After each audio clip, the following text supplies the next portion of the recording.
boy, did I have chocolate. In the picture, you're going to read to find out. I love this version of the Goldilocks and the Three Whatever by Mo Willams. He chose the three dinosaurs, and you'll see in the beginning of the book, he has lots of other ideas.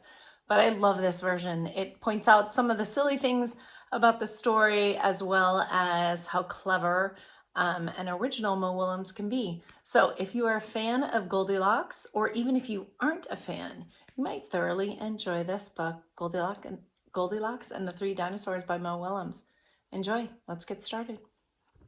Goldilocks and the Three Dinosaurs by Mo Willams. Clearly he had a few ideas before he settled on the three dinosaurs. 3 witches, 3 hippos, 3 mice, 3 falcons, 3 mastodons, 3 whales, 3 lions. What do we have here? Once upon a time, there were 3 dinosaurs, Papa Dinosaur, Mama Dinosaur, and some other dinosaur who happened to be visiting from Norway.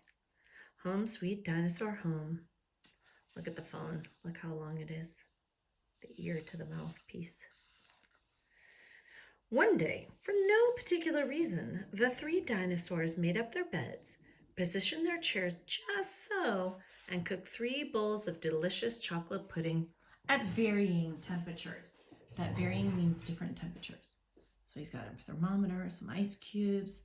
This one's right off the stove. Oh boy, said Papa Dinosaur in his loud, booming voice. It is finally time to leave and go to the, someplace else. Hehehe. Yes, continued Mama Dinosaur.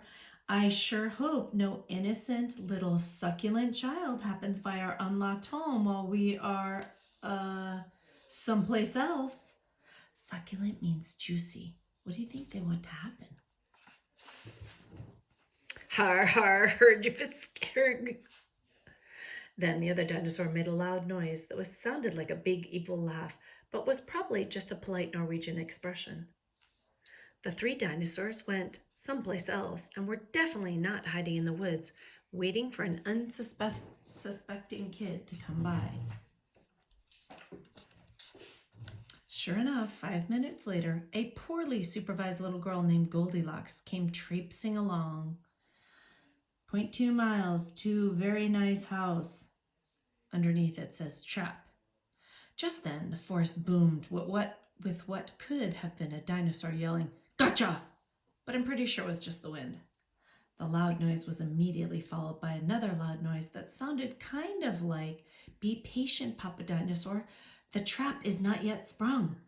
But that could have been a rock falling or a squirrel getting closer. Either way, Goldilocks was not the type of little girl who listened to anyone or anything. For example, Goldilocks never listened to warnings about the dangers of barging into strange, enormous houses. Welcome, tee-hee. So as soon as Goldilocks came across a strange, enormous house, she barged right in. Barge means to walk in, kind of forcefully.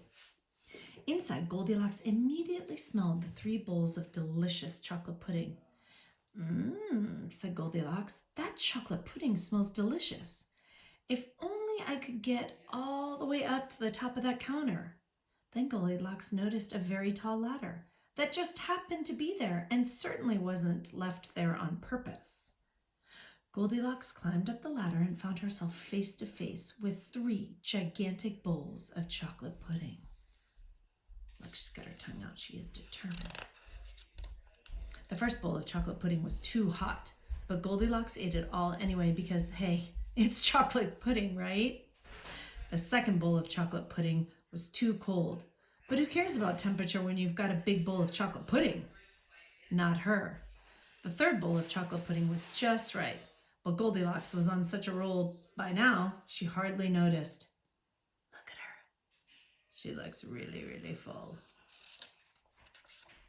Soon Goldilocks was stuffed like one of those delicious chocolate-filled little girl bonbons, which, by the way, are totally not the favorite things in the whole world for hungry dinosaurs. Tired and groggy, Goldilocks noticed 3 chairs in the living room, so she climbed down the ladder and walked out of the kitchen. The first chair was too tall. The second chair was too tall. But the third chair was too tall. Goldilocks wasn't going to climb that high just to sit in some chair, so she hiked over to the bedroom. When she got there, Goldilocks noticed that the beds were also gigantically big. "What is going on here?" groaned the exhausting girl. I should have read that like this. "What is going on around here?" groaned the exhausted girl.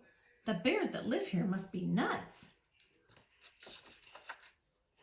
Just then, the room filled with a loud booming noise that was either a passing truck or a dinosaur gloating. "A few more minutes and she'll be asleep. Delicious chocolate-filled little girl bonbons are yummier when they're rested."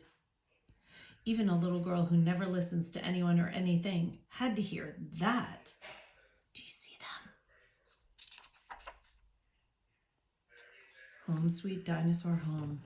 Goldilocks took a minute to stop and think, which was longer than she was used to stopping and thinking.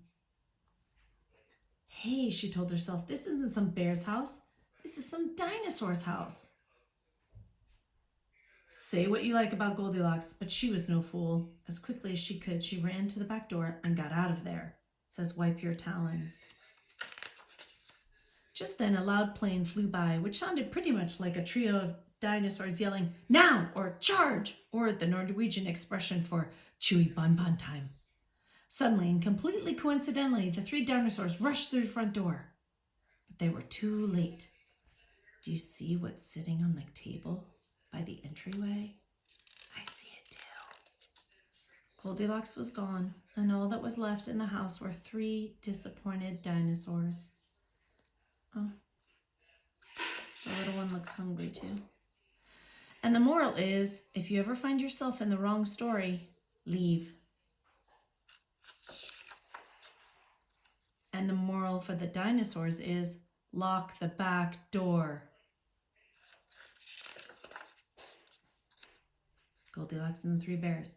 Goldilocks and the Three Robot Dancers, 3 hamsters, 3 pizzas, 3 weasels, 3 pythons. There are oh so many. I hope you enjoyed today's story, Goldilocks and the 3 Dinosaurs. And I'm glad Mo Willams brought it up. Don't you think it's weird that she just barges right into their houses?